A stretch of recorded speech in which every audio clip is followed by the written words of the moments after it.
MLC కవిత అంటుంది BJP విల్లు అయితే YSRTP party బాణం అని చెప్తున్నారు. అంతకుముందు టీఆర్ఎస్ వారే మమ్మల్ని ఇచ్చేశారు అని చెప్పింది కదా. ఆవిడ చేసే అన్ని స్కాములు ఏం చేసినా చెల్లుతుంది. అవన్నీ తీసుకొచ్చి మళ్ళీ పక్కన వాళ్ళ మీద బురద పొలవడానికి ఇలాంటివన్నీ. కూకట్పల్లి నియోజకవర్గ మహిళా ఇన్ఛార్జ్ శివపావని గారు ప్రస్తుతం మనతో ఉన్నారు. శివపావని గారు, ఎలా ఉంది మీ కూకట్పల్లి ప్రాంతం? చాలా బాగుందని చెప్పుకోవాలి. సో కూకట్పల్లికి సంబంధించి వైఎస్ఆర్టీపీ పార్టీకి సంబంధించి పరిస్థితులు ఏ విధంగా ఉన్నాయి? ఏ విధంగా ఉన్నాయంటే అన్ని భూ కబ్జాలే, ఎక్కడ చూసినా భూ కబ్జాలే. ఇందిరానగర్లో భూ కబ్జా, తర్వాత అల్లాపూర్ డివిజన్లో చూస్తే చెరువు చుట్టూ గోడ వచ్చింది, అది ఎందుకు వచ్చిందో తెలియదు. బోయన్పల్లి దగ్గర చూస్తే భూ కబ్జాలు నడుస్తున్నాయి, ప్రభుత్వం అలా నడిపిస్తోంది. అదేంటి అని అడిగేవాళ్ళు లేరు, అడిగితే సమాధానం చెప్పేవాళ్ళు లేరు, వెళ్ళి అడిగినా కూడా సమాధానం ఇవ్వని ప్రభుత్వం. ఈ రకమైన ఇది నడుస్తూ ఉన్నింది. సో ఈ రకమైన ప్రభుత్వంలో మన తెలంగాణ రాష్ట్రం ముందుకు పోతా ఉందని చెప్పుకోవాలండి. మీ నియోజకవర్గానికి సంబంధించి ఆల్మోస్ట్ చాలా సందర్భాలలో కూడా మీరు ఫైట్ చేశారు వైఎస్ఆర్ పార్టీ నుంచి. సో అక్కడ ఉన్నటువంటి స్థానిక సమస్యలు కావచ్చు, రోడ్ డ్యామేజెస్, ఇలాంటి వాటి అనేక సందర్భాలలో కూడా మీరు ఇష్యూస్ ని రేజ్ చేశారు. సో ఏంటి అక్కడ ఉన్నటువంటి ఎమ్మెల్యే ఎందుకు ప్రజల్ని పట్టించుకోవట్లేదా, లేకపోతే ప్రజా సమస్యల్ని పట్టించుకునేటువంటి ప్రయత్నం చేయట్లేదా?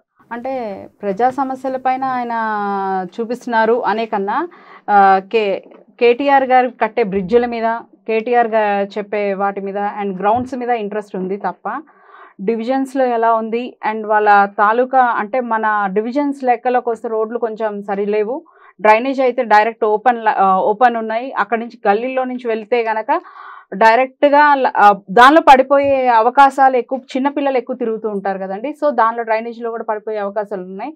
అది కూడా 115 డివిజన్లో ఎక్కువ ఉంది. అక్కడ పెద్ద డ్రైనేజ్ పైప్ లైన్ ఉంది, ఇలా వెళ్తున్న వాగులాగా ఉంటుంది అనమాట. అది ఇంతవరకు సరైన స్థితికి రాలేదు, ఇంతవరకు కట్టలేదు. అడిగితేనేమో దాడులు చేస్తారు. ఇదండి టిఆర్ఎస్ ప్రభుత్వం ప్రస్తుతం కూకట్పల్లిలో ఉంది. తెలంగాణ రాష్ట్ర వ్యాప్తంగా వైఎస్ఆర్టీపీ పార్టీకి సంబంధించి పరిస్థితి ఏ విధంగా ఉంది?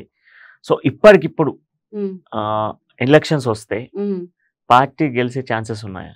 ఖచ్చితంగా గెలుస్తామని చెప్తానండి. ఎందుకు అంటే 119 నియోజకవర్గాలకు సంబంధించి ఎమ్మెల్యే అభ్యర్థులు, వాళ్ళకి సంబంధించినటువంటి క్యాడర్స్ ఇవన్నీ కావాలి కదా. అవును, 119 కాన్స్టిట్యున్సీల నుంచి మా నాయకులు రెడీగానే ఉన్నారు. 119 కాన్స్టిట్యున్సీల నుంచి మేము పోటీ చేయడానికి రెడీగానే ఉన్నాము. అలాగే దానికి తగ్గ క్యాడర్ కూడా గ్రౌండ్ లెవెల్ వర్క్ నడుస్తూ ఉందండి. ఇంకొకటి ఏంటంటే కాన్స్టిట్యున్సీ వైజ్ ప్రతి ఒక్క నాయకులు కూడా బడుగు బలహీన వర్గాల నుంచి అండ్ సామాన్య వ్యక్తుల నుంచి వచ్చిన వాళ్ళే తప్ప హై క్యాడర్లో ఉన్న వాళ్ళు కాదు. అంటే నాయకులు అంటే మా షర్మిలమ్మ సిద్ధాంతం ఏంటి అంటే కింద నుంచే నాయకుల్ని తీసుకొచ్చుకుంటాము అని ఆమె బలంగా చెప్పింది క్రితం కూడా మీడియా ద్వారా. అలాగే ఇప్పుడు ఆవిడ అదే చేస్తున్నారు. అలాంటి వాళ్ళనే నాయకులుగా ఎంచుకుని ముందుకు తీసుకెళ్తున్నారు. ఓకే. అండ్ దాంతోపాటు ఇప్పుడు పాదయాత్ర అనేది తెలంగాణలో మొదలైంది అని అంటే అది వైఎస్ఆర్తో మొదలైందని చెప్పుకోవాలి. వైఎస్ఆర్ అనంతరం కూడా వైఎస్ షర్మిల మళ్ళీ పాదయాత్ర తెలంగాణలో ప్రారంభించారు. సో ఆమె పాదయాత్ర ఆల్మోస్ట్ తెలంగాణ రాష్ట్రంలో చాలా ప్రాంతాలు, చాలా డిస్ట్రిక్ట్స్లలో పర్యటిస్తున్నారు. సో మొన్నటికి మొన్న నర్సంపేటలో జరిగినటువంటి ఇష్యూను మనం చూసుకుంటున్నాము. ఇష్యూని మనం ఒకసారి చూస్తే ఈ ఇష్యూని ఎలా చూడొచ్చు అంటారు? ఈ ఇష్యూని ఎలా చూడొచ్చు అంటే అంటే ప్రజల ఆదరణ పెరిగింది కాబట్టి టీఆర్ఎస్ కి భయం పట్టుకుందని చెప్పాలి.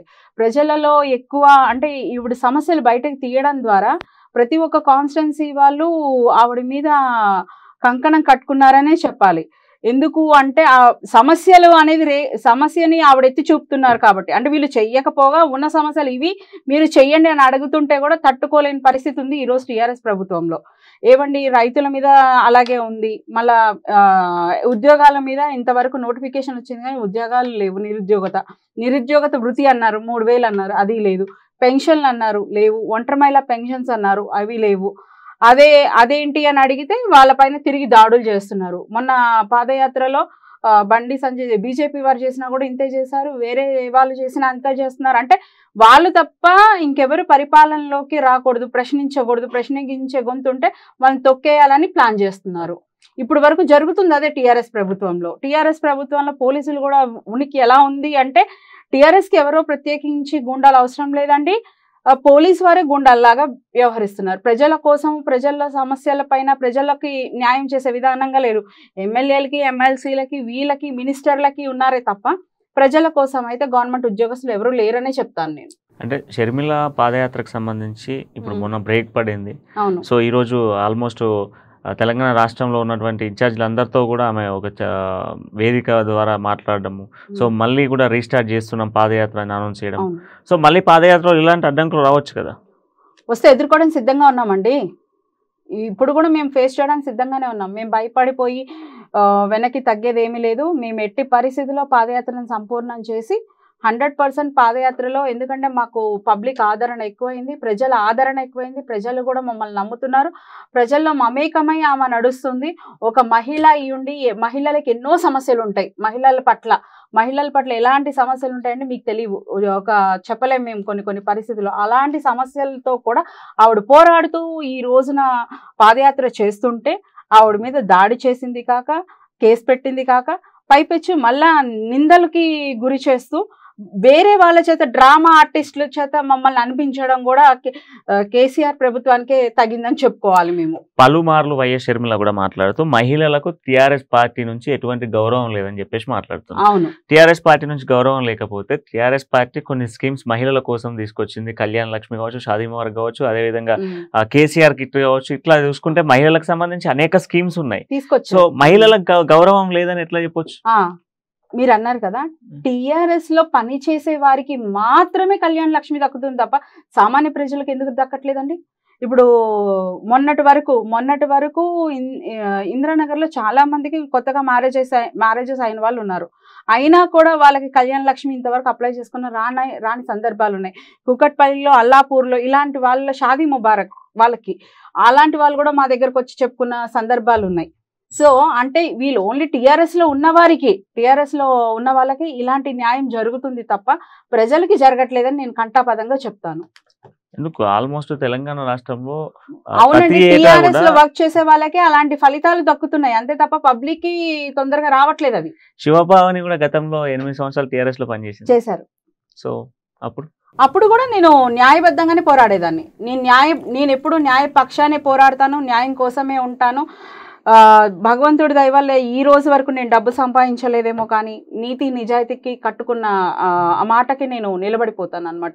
సో ఈ రోజైనా సరే, ఆ రోజైనా సరే, ఆడవాళ్ళకి లేదు కాబట్టే కదా ఈరోజు మహిళల పట్ల గౌరవం లేదు కాబట్టే కదా నాలాంటి ఫైర్ ఉన్న వాళ్ళు జనరల్గా వదులుకోరు. కానీ అలాంటిది నేను బయటకు వచ్చాను, తెలంగాణలో 8 సంవత్సరాలు టీఆర్ఎస్లో ఉండి బయటకు వచ్చాను అంటే ఎందువల్ల వచ్చాను? ఇలాంటి అగౌరవంగా ఉంది ఇదంతా. ఎందుకంటే వైఎస్ఆర్ గారి హయాంలో ఉన్నప్పుడు మహిళలు క్యాబినెట్లో 7 మంత్రులు ఉన్నారు, 7-8 మంది దగ్గర. కానీ ఇప్పుడున్న క్యాబినెట్లో ఎంతమంది ఉన్నారు మీరు చెప్పండి? మీడియా ద్వారా మీరు చెప్పండి, ఎంతమంది మహిళలు ఉన్నారు మంత్రులు? ఓకే, ఇప్పటికిప్పుడు కూడా షర్మిల మాట్లాడుతూ ఒక సీఎం అన్నటువంటి వ్యక్తిని మాట్లాడకుండా, అంటే ఒక సీఎం హోదాలో ఉన్నటువంటి వ్యక్తికి సంబంధించి కావచ్చు, స్థానికంగా ఉన్నటువంటి మంత్రులకు సంబంధించి కావచ్చు, వాళ్ళను వారి ప్రాంతానికే వెళ్ళి వారిని అగౌరవపరుస్తూ మాట్లాడడం, ఇదంతా కూడా కాంట్రవర్సీ చేస్తున్నారు అన్నటువంటి విమర్శలు వస్తున్నాయి షర్మిల కాంట్రవర్సీ ఎత్తట్లేదండి, సమస్యలు ఎత్తితే కాంట్రవర్సీ అవుతున్నాయి. కాంట్రవర్సీ చేస్తున్నారు వాటిని. కేవలం ఏంటి, పెన్షన్లు ఇవ్వట్లేదు, అది కాంట్రవర్సీ అవుతుంది. రైతులు వరి అంటే ఉరి అన్నాడు, ఉరేసుకొని చచ్చిపోతున్న వాళ్ళు, అక్కడే మందు దాగి చచ్చిపోతున్న వాళ్ళని పట్టించుకున్న నాదుడు లేడు. మరి ఈవిడెళ్ళి వాళ్ళని పరామర్శించి వాళ్ళని చూసి వాళ్ళని ఏదో విధంగా ఆదుకోవాలన్న తాపత్రయపడుతున్న మహిళ ఈమె. మరి ఎందుకు కేసీఆర్ గారు ఇలాంటి పనులు చేయలేదు? మరి రైతులను ఎందుకు పరామర్శించలేకపోయారు? పెన్షన్లున్న ఈ రోజుకి ఒంటరి మహిళా పెన్షన్స్ సరిగ్గా వెళ్ళట్లేదు. మామూలు పెన్షన్స్ ఏమైనా వెళ్తున్నాయి వృద్ధులకి అంటే ఈ నెలలో వెళ్తే వచ్చే నెలలో వెళ్ళవు. ఇది వాళ్ళ పరిస్థితి. ఎమ్మెల్సీ కవిత అంటుంది బీజేపీ విల్లు అయితే వైఎస్ఆర్టీపీ పార్టీ బాణం అని చెప్తున్నారు. అంతకుముందు టీఆర్ఎస్ వారే మమ్మల్ని ఇచ్చేశారు అని చెప్పింది కదా. ఇవన్నీ నరం లేని నాలుగు ఎలా తిరిగినా మాట్లాడుతుందని, ఆవిడకి నరం లేదు, ఆవిడ చేసే అన్ని స్కాములు ఏం చేసినా చెల్లుతుంది. అవన్నీ తీసుకొచ్చి మళ్ళీ పక్కన వాళ్ళ మీద బురద పొలవడానికి ఇలాంటివన్నీ అవన్నీ ఆలోచించే బదులు ప్రజల కోసం ఏం చేయాలనేది కవిత గారిని ఆలోచించమనండి. మొన్నటి వరకు కూడా ఒక ప్రాంతీయ పార్టీగా టీఆర్ఎస్ పార్టీ ఉంది. సో ఇప్పుడు మీరు అన్నట్టుగానే బీఆర్ఎస్ పార్టీగా గుర్తింపు అంటే వాళ్ళు అనౌన్స్ చేశారు, అఫీషియల్ గా అనౌన్స్ చేశారు, బట్ ఎన్నికల కమిషన్ నుంచి అది బయటికి రాలేదు. కానీ ప్రాంతీయ పార్టీగా టీఆర్ఎస్ కు ఒక బ్రాండింగ్ ఉంది, గ్రామీణ ప్రాంతాలలో కూడా ఒక గుర్తింపు ఉంది. అంటే కారు గులాబీ అనేది ఒక బ్రాండ్ ఇక్కడ. సో అట్లాంటి బ్రాండ్ తట్టుకునే కెపాసిటీ, క్యాపబిలిటీ వైఎస్ఆర్టీపీ పార్టీకి ఉందా తెలంగాణలో? ప్రజలే చూపిస్తున్నారు దాన్ని. ఇదే ఎగ్జాంపుల్, ప్రజల ఆదరణే మాకు పెద్ద ఎగ్జాంపుల్ అండి. ఎవరో చూపించాల్సిన అవసరం లేదు. ప్రజలు ఈ రోజు చూపిస్తున్న ఆదరణ ఎక్కువగా ఉంది కాబట్టి, లక్షల్లో ఉంది కాబట్టి వాళ్ళు ఈ రోజు ఉలిక్కిపడి ఇన్ని సంఘటనలకు దారి తీసింది. ఓకే, సో ఇప్పుడు మీ నియోజకవర్గానికి పోదాం. మీ నియోజకవర్గ ఎమ్మెల్యే మీ ప్రాంతానికి సంబంధించి కూకట్పల్లికి సంబంధించి ఈ 8 ఏళ్లలో ఇప్పుడు ఉన్నటువంటి ఈ 5 ఏళ్ల ఈ 4.5 సంవత్సరాలలో ఈ 4.5 సంవత్సరాలలో నియోజకవర్గ ప్రజలకు ఎటువంటి డెవలప్మెంట్ చేయలేదా? కొంతవరకు చేయలేదని చెప్తాను. ఎందుకు అంటే ఇందిరానగర్ యాజ్ ఇట్ ఈజ్ ఉంది, కొన్ని మళ్ళీ 118 డివిజన్లో కూడా కొన్ని యాజ్ ఇట్ ఈజ్ ఉన్నాయి. వాళ్ళకి ఇంతవరకు ఓటర్లు ఉన్నాయి కానీ ఓటర్లు రేషన్ కార్డ్స్ ఉన్నాయి తప్ప, కానీ వాళ్ళు స్థానికంగా ఇంతవరకు 60 సంవత్సరాల నుంచి స్టే చేస్తున్నారు తప్ప వాళ్ళకి సరైన ఇది లేదు. కానీ వాళ్ళు ఓటు బ్యాంకింగ్ వాడుకుంటున్నారు తప్ప వాళ్ళకి సరైన న్యాయమైన ఇది ఇవ్వట్లేదు.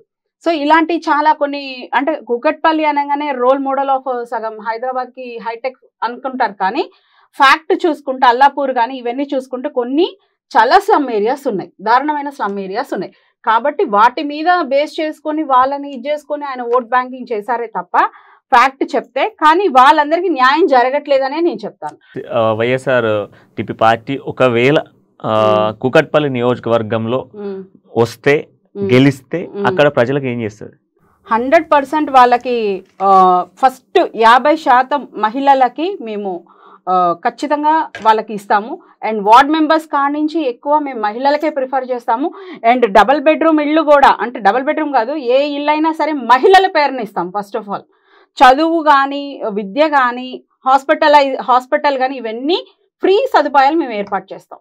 ఇప్పుడు మీరు అన్నారు నిరుద్యోగ భృతి అండ్ దాంతో పాటుగా కొన్ని స్కీమ్స్. కానీ స్కీమ్స్ ఒకటండి, ఈ స్కీముల వల్ల జనాభా ఇదయ్యే పరిస్థితి కూడా ఉంది. కాబట్టి వాళ్ళకి చదువు అనేదాన్ని నేను చాలా ప్రాంప్ట్ గా వాళ్ళకి అందే విధంగా ఏర్పాటు చేస్తాం. సో ఏ రాజకీయ పార్టీ అయినా విద్య, ఉద్యోగం, అర్హత ఇట్లాంటి స్కీమ్స్ ఖచ్చితంగా తీసుకొస్తుంది. వైద్యం అంటుంది, విద్య అంటుంది, సో డబుల్ బెడ్రూమ్ ఇవన్నీ వస్తాయి. సో ఇప్పుడు డిఫరెంట్ గా కేసీఆర్ కూడా ఒకటి పథకం తీసుకొచ్చాడు, నిరుద్యోగ భృతి, ఉద్యోగం అన్న 3,000 ఇస్తామని చెప్పేసి. ఆ స్కీమ్ గురించి ఫస్ట్ మీరు స్టార్టింగ్ లో కూడా ఇప్పుడు మీరు మాట్లాడేది కేసీఆర్ అన్న మాట ఏమైంది అని, ఒకవేళ అదే మాట మీరు కంక్లూడ్ చేస్తారా? 100% మేము చేస్తాము. నిరుద్యోగత కూడా అలాంటి స్థానమే లేకుండా క్రియేట్ చేస్తాం. మేము ఉద్యోగాలు ఇస్తాము, నిరుద్యోగులు అనేది లేకుండా మ్యాక్స్ మా వంతు ప్రయత్నంగా మా పార్టీ పరంగా ఖచ్చితంగా వాళ్ళకి న్యాయమే అందిస్తాం. అండ్ ఇంకొకటి, ఉద్యమకారులకి న్యాయం చేస్తాము. ఉద్యమము ఇప్పుడు ఒక్కటే మాట అండి, టిఆర్ఎస్ లో ఉద్యమకారులు ఎంతమంది ఉన్నారండి? అసలు ఉద్యమకారులు లేరండి. అంటే కేటీఆర్ ఉద్యమకారుడు కాదా? ఉద్యమంలో లేడా? లేరు. ఆయన ఫొటోస్ ట్విట్టర్ లో పెడతారు, వస్తాయి అంతే. హరీష్ రావు ఉద్యమంలో లేరంటారు. హరీష్ రావు ఉన్నారు, కేసీఆర్ ఉన్నారు, కానీ వీళ్ళు ఉన్నారు అంటే నేను ఒప్పుకోను. ఏంటంటే కొన్ని అన్ని మనకు తెలుసుకొని కూడా మాట్లాడుకోవడం వ్యర్థం. సో వైఎస్ఆర్ టీపీ పార్టీ మరొకసారి పాదయాత్రను రీస్టార్ట్ చేయబోతుంది. ఎక్కడి నుంచి స్టార్ట్ చేయబోతున్నారు? వరంగల్ నుంచి, సేమ్ ప్లేస్. మళ్ళీ అక్కడ ఇష్యూ రేజ్ అయినా సరే ఫేస్ చేసుకుంటూ వెళ్తాం. ఒక ఉద్యమాల గడ్డ నుంచి మళ్ళీ మొదలు పెట్టబోతున్నారు మీరు రేజింగ్. ఇప్పటికి 1000 కిలోమీటర్స్ అరౌండ్ దాటిపోయింది అనుకుంటా. 3,500. సో 3,500 దాటి ఇంకో 3,000 చేంజ్ దాటింది. మొన్న కూడా సెలబ్రేషన్ జరిగాయి అనుకుంటా. సో ఆఫ్టర్ దాట్ ఇప్పుడు మళ్ళీ వరంగల్ లో రీస్టార్ట్, మళ్ళీ అక్కడ నుంచి స్టార్ట్ చేస్తున్నారు. సో వరంగల్ నుంచి స్టార్ట్ చేస్తే రేజింగ్ అక్కడే పుని స్టాప్ పడింది, మళ్ళీ అక్కడే స్టార్ట్ చేస్తే పార్టీకి సంబంధించి ప్రెజర్స్ పెరిగేటువంటి అవకాశాలు. మొన్న చూసుకుంటే ట్రాఫిక్ వాల్యుయేషన్ అని చెప్పేసి మొన్న ఒక ఇష్యూను రేజ్ చేశారు ప్రగతి భవన్ ముందు. అలాంటి రేజేషన్స్ ఇప్పుడు మీరు అన్నారు పోలీసు వాళ్ళు కూడా వాళ్ళకు ఎక్కువ శాతం మద్దతుగా ఉన్నారు. అలాంటి మద్దతుని మళ్ళీ ప్రకటించే అవకాశాలు ఉన్నాయి కదా. అయినా సరే మేము ముందుకు వెళ్ళడానికి సిద్ధంగా ఉన్నాము. ప్రజల కోసమే మేము, మా బడుగు బలహీన వర్గాల కోసమే ఈ రోజంతా మేము, ఇక ముందు కూడా మా కార్యాచరణ అలాగే ఉంటుంది. ప్రజల్లో మమేకమై బతకడమే మా జీవితాశయం, మా షర్మిల మాశయం కూడా అదే. ఇంకొక మాట, ఇక్కడ ప్రజల కోసం మేము చేస్తున్నాం, వైఎస్ఆర్టీపీ కోసం అని కాదు. ప్రజల కోసం, న్యాయం జరగకుండా ఉన్న వారి కోసం మేము పోరాటం చేస్తాం. ప్రజల కోసం పోరాటం చేస్తాం, రైతుల కోసం మేము పోరాటం చేస్తాం, నిరుద్యోగత కోసం పోరాటం చేస్తాం, మహిళల గురించి మేము పోరాటం చేస్తాం. చిన్న పిల్లలు బలైపోతున్నారు, రేపులై చనిపోతున్నారు, అలాంటి పిల్లల కోసం కూడా మేము పోరాటం చేస్తాం. రైట్. థ్యాంక్ యూ శోభాని గారు. మొత్తంగా వైఎస్ఆర్ పార్టీకి సంబంధించి తీసుకురావడమే మా లక్ష్యం. తెలంగాణలో వైఎస్ఆర్టీపీ పార్టీని నిలబెట్టడమే మా లక్ష్యం. వైఎస్ఆర్ పార్టీ ఎప్పుడు కూడా వెనకడుగు వేయదు. ఉద్యమాల గడ్డ వరంగల్ నుంచి ఎక్కడైతే పునిస్టా పడిందో అక్కడ నుంచే స్టార్ట్ చేయబోతున్నాం.